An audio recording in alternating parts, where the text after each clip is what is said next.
Good morning, everybody. We are going to discuss Manohar Malgaonkar's story, Upper Division Love. A lower division clerk should have no upper division aspirations, proclaims Malgaonkar in his story as he delineates the psychology of an Indian middle class lower division clerk whose upper division aspirations in the form of his disillusioned attraction for the film star and the film world are shattered in the Indian milieu.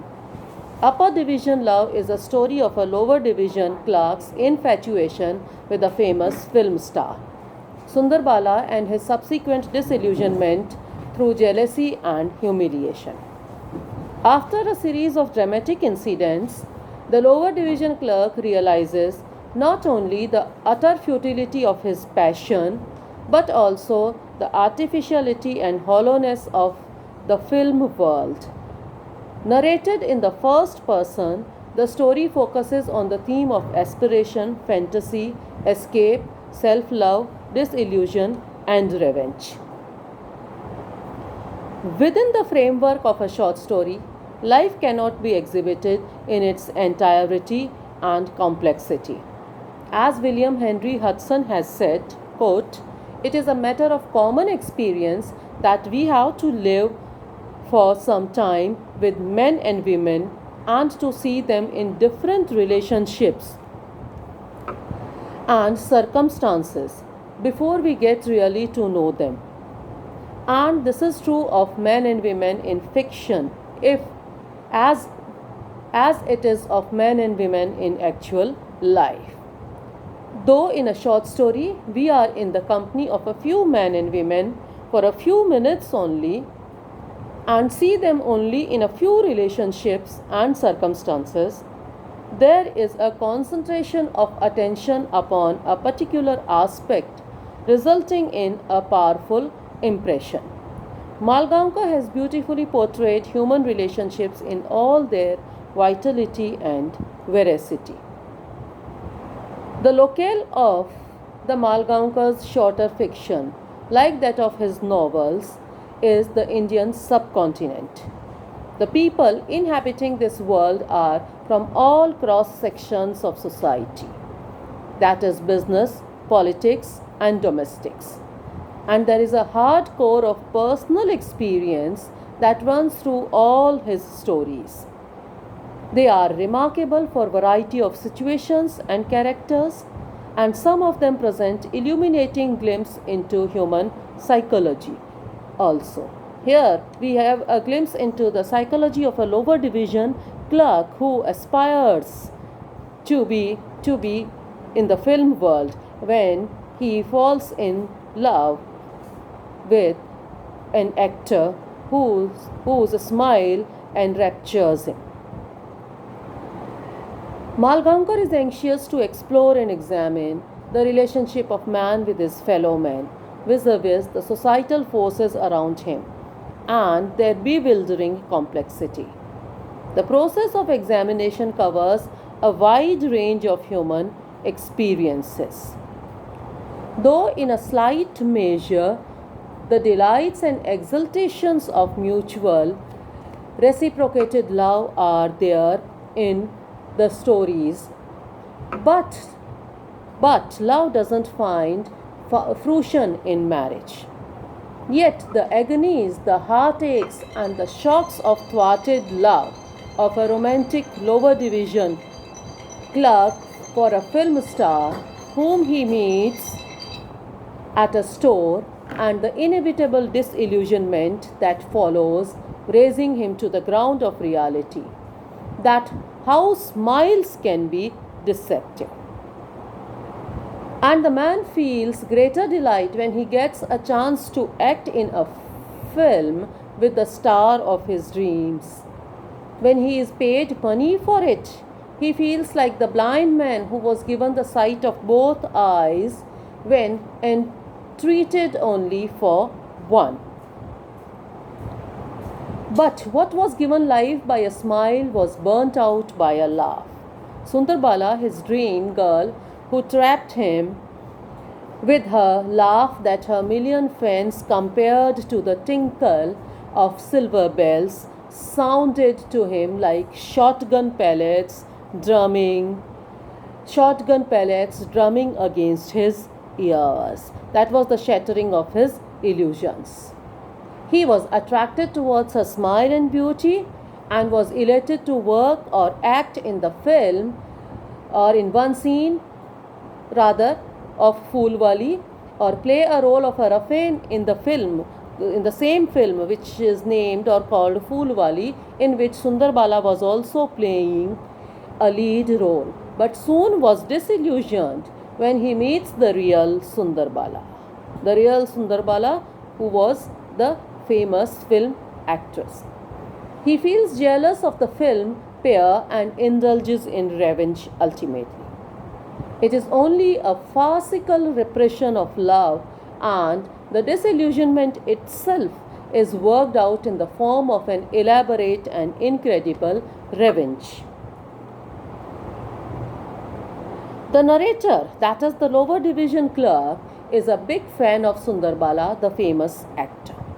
So much so that he has pictures of her on his on the walls of his home or on the walls of his room, and he stands at the gates of the film company where Sundarbala worked to have a glimpse of the actor.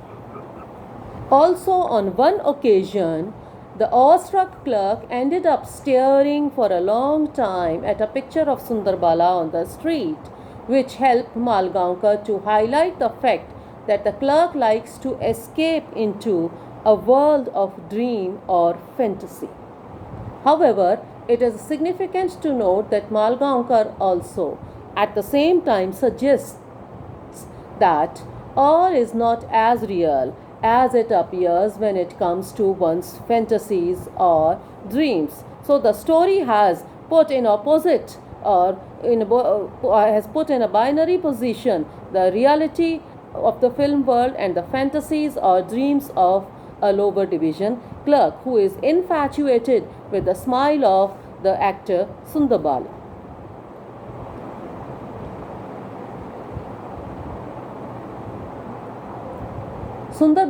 While working in the film with Sundarbala, the clerk gets to know the reality and his illusions are shattered.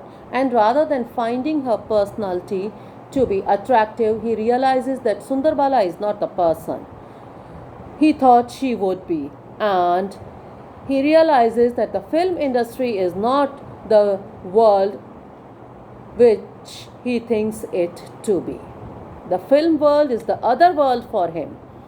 It is an alternative world which is artificially created by the film stars for an ordinary clerk who initially fails to understand that the film society is far beyond the reality of the common man's life. Malgaonkar is a storyteller, in fact, who can carry the readers off their feet by sheer flow of narrative, and the variety of situations, settings, and characters make his shorter fiction an Indian Disneyland, shown open to curious and avid reader.